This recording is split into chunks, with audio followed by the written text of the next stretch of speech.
Partita anche la quarta serie maschile, siamo con la categoria ragazzi primo anno in acqua.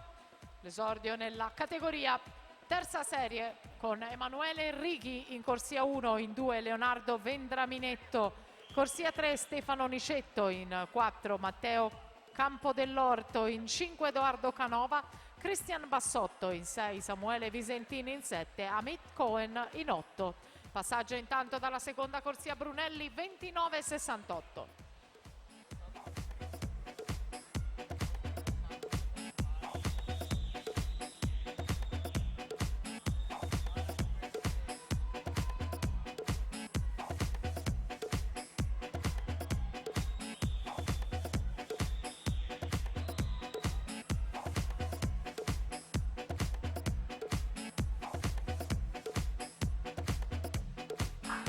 Rimane davanti Alberto Brunelli, nuoto Vicenza Libertas 1:01,67. Per lui il miglior tempo quando sta per partire la terza serie ragazzi primo anno.